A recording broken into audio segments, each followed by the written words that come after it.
Okay, I'm seeing blue team playing Ulo and Jin on D, Wendigo, Scott, and Steel running O. Actually, Jin and Scott it could be interchangeable. I don't know about red. Maybe Crunk and somebody. Yeah, it looks like Crunk and Faithless is going to be my guess. Kicking it off with Paco Cam. Taking the jump pad, crossing mid. Looks like he will be playing offense. Yeah. Already made it into the blue base. Takes out one with that shot. And already gets a grab off. Waiting for... Actually, he's going to delay. He's got some support there, and he's going to go back through lower middle. Hitting the jump pad to change levels up top and going right into his base. Yeah, it looks like he's not quite sure where his flag is, and the other team doesn't know the map well enough to know. He's on the beach. Yeah, they spotted him. He was on the beach. Who, Paco? They spotted Paco? Yeah, they spotted Paco. They're going to start chasing him from behind, get shot in the butt. Looks like they can't pick it up there. Ulo picks it up. Where's this other flag? You said he was on the beach? Yeah, he was on the beach near the water, down low, and now he's actually in his base, but he is beachside. Yeah, Crunk was getting a suntan.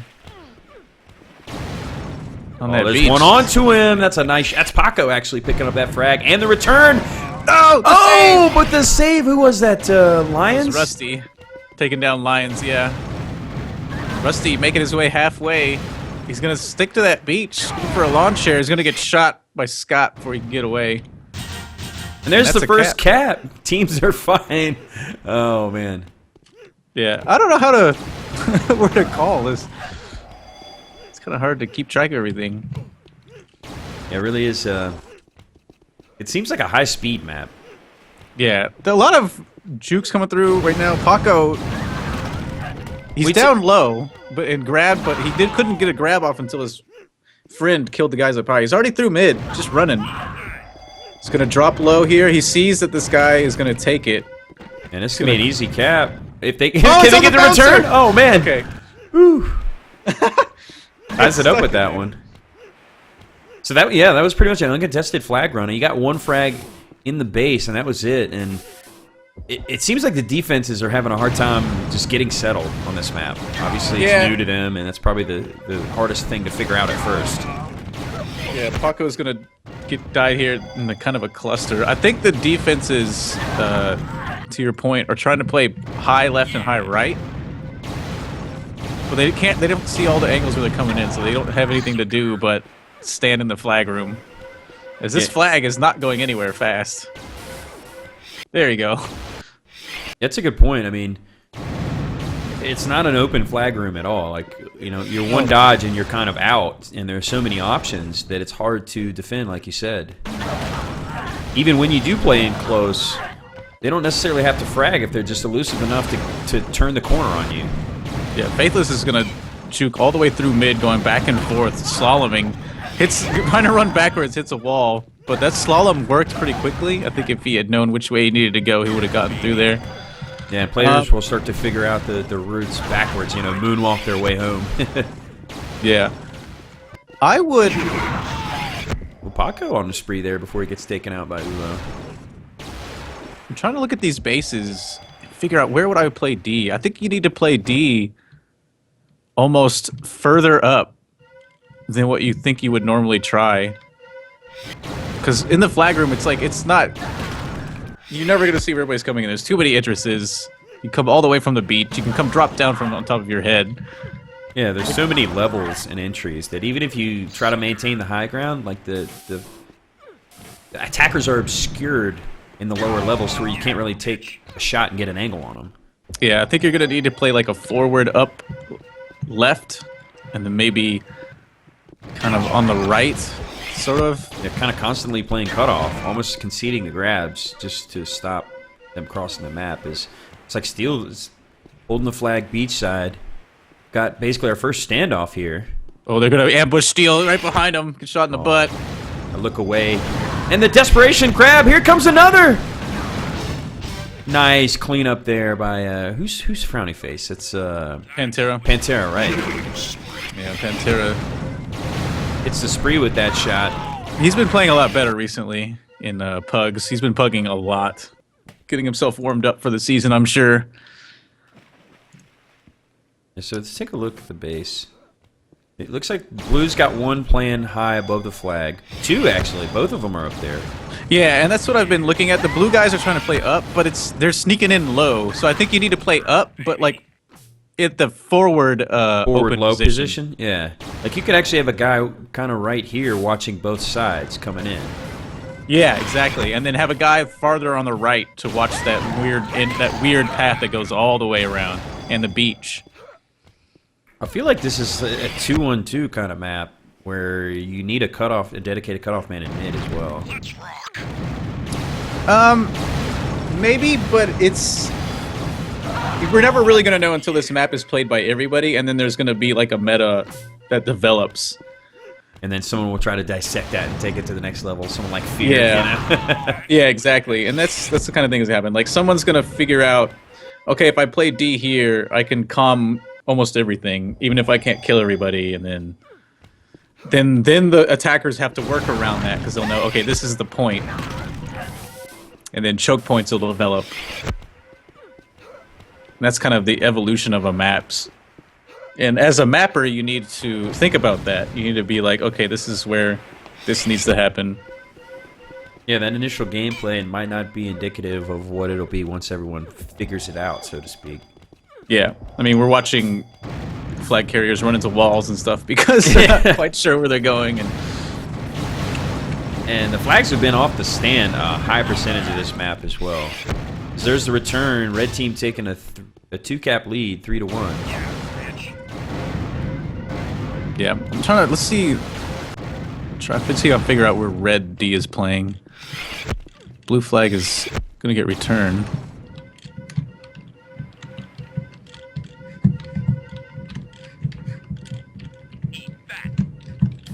Yeah, it looks like. Oh, he's gonna shot in the butt. I don't see anyone up top. There's one. Yeah, well, right now they're flag's trying down to up there, actually. Yeah, blue is really attacking. Just wait for them to get settled. There we go. They're actually gonna leave it up there. There we go. There's the return. Crunk. Okay, so look at this position. Yeah, looks like they're both playing low. Oh, missing the shots though. Had the opportunity from the corner. Yeah, that one looks like it's gone. Meets the EFC in mid, connects with the shot on the Rusty. His teammate will return it. No, but the flag is down. Paco tries to get the return, but can't get it. Ulo gets the pickup, and this is looking like a cap. They're going to bring it within one with plenty of time on the clock. Yep, red bringing it back, or blue bringing it back a little bit. They're actually going to steal this one before the D can get in position. There's a good call. Crunk is cutting that one off. Steel couldn't get a grab of this one. I'm trying to see where Pantera goes. Pantera's going to play on this low right tunnel-ish area.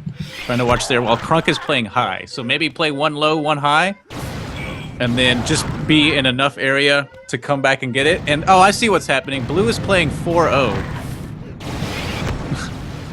Oh, some nice moves by Paco on that run. Retakes the 2-cap lead for his team.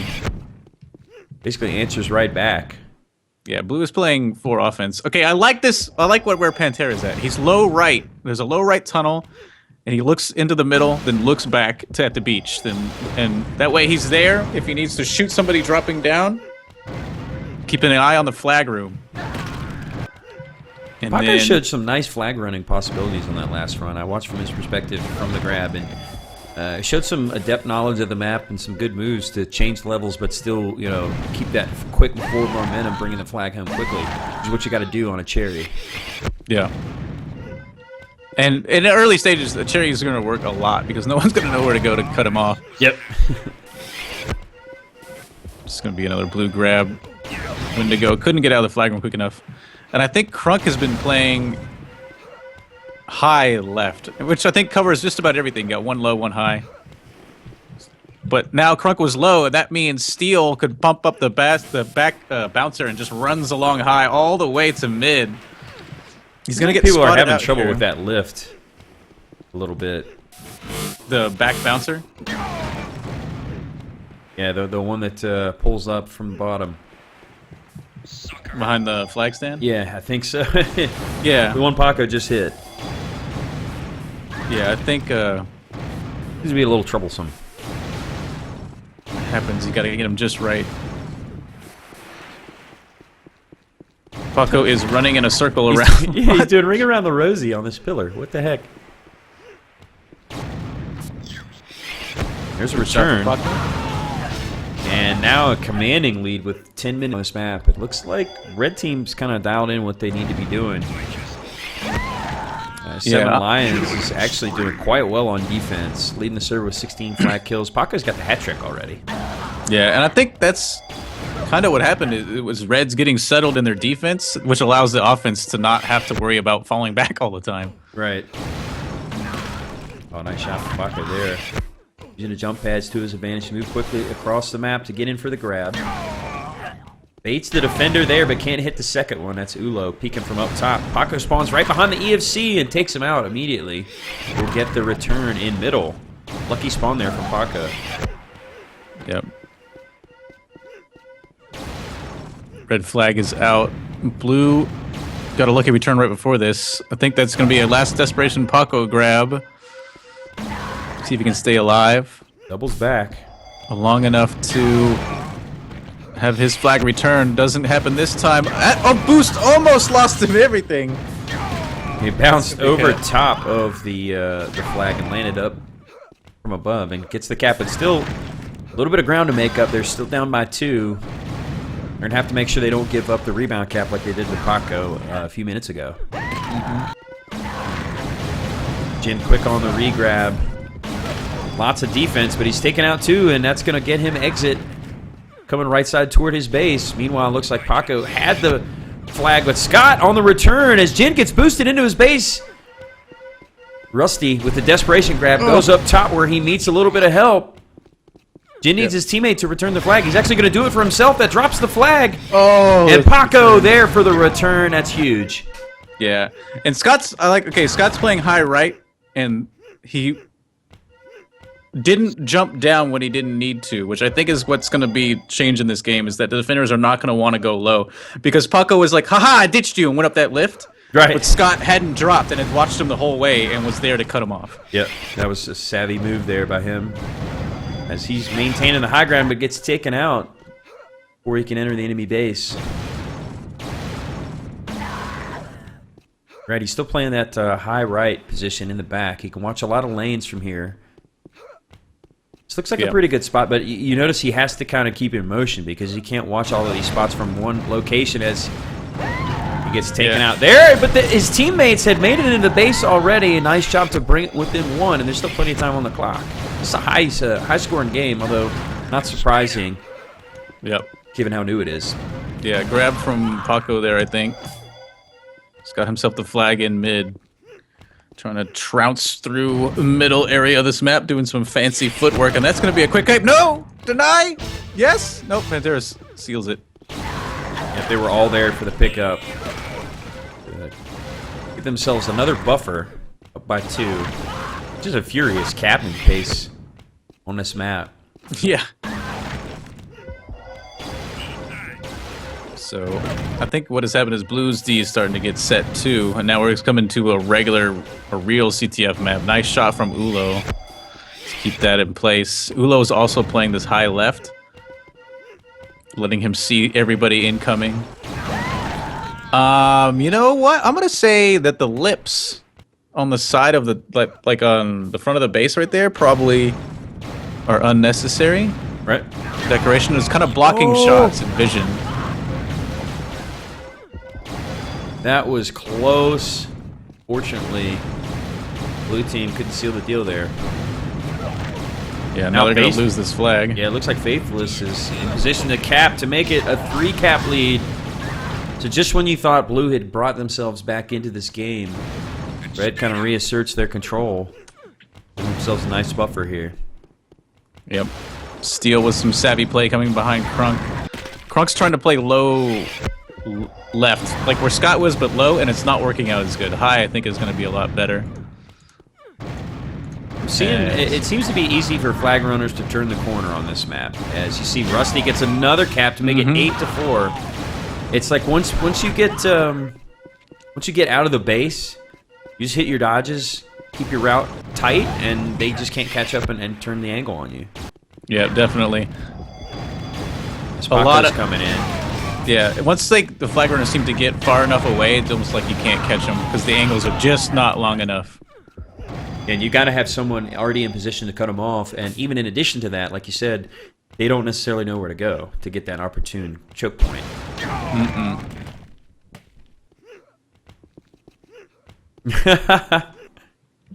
Scott voicing his opinion. Sure.